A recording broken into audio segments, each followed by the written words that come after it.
ja kuna Tallinna Kalevi fännidel ei olnud siia pisut aeglased, sellepärast et justkui selline võrdselt oli võimalik vastu tulla ja vaatame ära, apelleeritakse käele ja penalti on tõsiasi.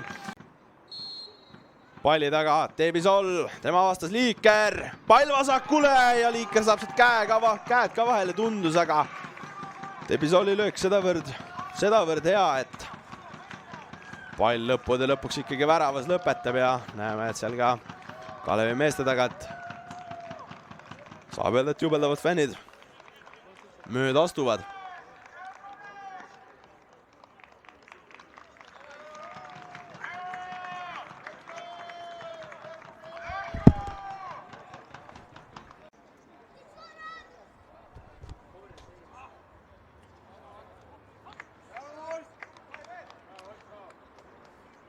No vot, saime ka kordust siin tegelikult sellest penalti olukorrast näha ja eks siis tõsiasi on see, et penalti sealt määrati. Samal ajal on Tallinn oma esimese hästi sealt kukub ette ja nüüd tegelikult on 1-1 võimalus võtta ka. Aga mehed lähevad seal võitlusesse, pall ikkagi püsib ja nüüd on penalti. Penalti on tõsiasi, seal ikkagi Kalevi tänase kohtumise saatus, julgen suures pildis öelda, vaatame ära ja sealt saadetakse väravavaht selgelt valele poole. Ekarts paneb selle palli väravast vasakule enda poolt paremale ja tulemuseks hetkel tablool 1-1, aga lisaminuteid me saame tänasele kohtumisele vähemalt 3 ja saame näha, mitu minutit me siin täna kokku mängime, sellepärast et tähistusele kulus.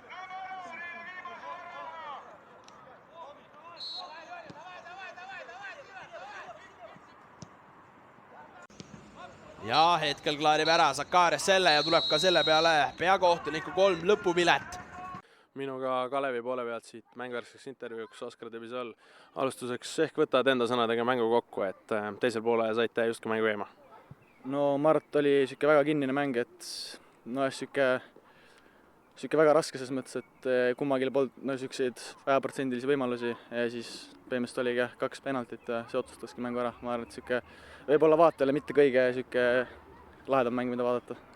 Hakkame esimesest poolest tulema, et kas esimesel poole ajal saab öelda, et kummagi võistkonna ründemäng ei olnud justkui tasemel või lihtsalt mõlemad võistkonnad oli oma kodud ja sedavõrd hästi teinud, et kaitsemäng oli kindel?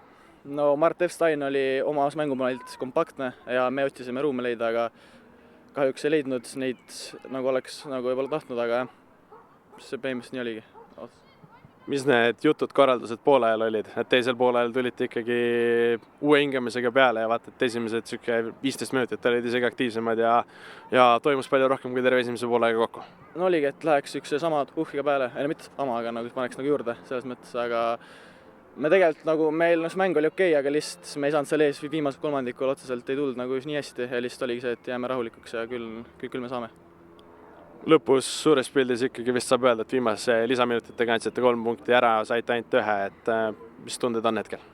No minu arust lõpus oli päris ebaõiglane otsus, et ma vaatan järgi ja minu arust see ei olnud penalt, aga eks jalgpall ongi selline, et vahepeal on lihtsalt sellised otsused neil all. Aga hetkel 4 mängu kaotuset, et peatreeneri vahetus on hästi läinud? No selles mõttes küll, oleks saanud alati paremini, et oleks Unitedit saanud võtta võidu ja siit, aga jah, selles mõttes on okei. Kuidas te üldse selle hooajale otsa vaatate, et ilmselt julgen öelda, et hooaja algus ei ole Kalevi jaoks olnud selline, nagu te päriselt soovisite, kuidas hetkel on, kas mingisugused hooaega justkui eesmärgid on ka muutunud juba selle ajaga või hetkel on ikkagi plaan endine? No me ei hakka praegu mingit suuri eesmärke panema, et võtamegi lihtsalt mängult, eks hooaeg näitab, kus me jõuame. Iga mäng on väga tähtis. Aitäh sulle, Oskar, ja edu! Teie pigem lisaminuti penaltiga pääsite endale punkti, kui mitte midagi? Jaa, no tegelikult tulime 3 punkti võtma, aga läks nii nagu läks. Ja ma ütleks, et olime väärt 2 penaltit. Ma ei tea, miks kohtunik ära ei olnud selle, aga eks me lepime 1 punktiga seekord ja oleme järgmises mänguna. Me alustame mängust endast, et esimene poolaeg võib-olla oli isegi rohkem kinnisem kui teine. Tegelikult vaatad terve mängu peale ei olnudki väga palju võimalusi mitte kummagil. Et kas oli mõlema võistkonna hea kaitsemäng või lihtsalt ründemäng jättis täna pisut soovida mõlemal?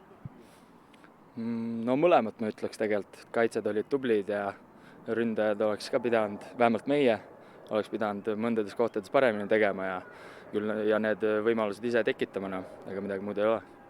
Mille taha see ründemäng täna jäi? Kas Kalev pani kõik käigud kinni? No ütleme nii, et nad olid päris tubli küll jah, aga ma niimoodi ei oskagi öelda, et suht vähe palle tuli kasti, tsenterdusi oli vähe äärtemängijatelt ja jah, ega midagi muud ei olnud. Kodutee korralik, vaata, et esimesel poolel Kalev ei saanudki enda poole pealt väga tulema, et keskkaitsjatel polnudki käik ette poole, et ainult pikem pall. Jah, no eks ma teen seal pressi ees ja ega neil ongi raske seal mängida, kui ma pressi teen seal ees, aga eks nii on. Kuidas Tallinnal selle teise poolel äraväsimisega on? Et pigem oleme sellel hooajal näha saanud, et see Tallinna jaoks see teine poolega on raskem, kuidas täna oli?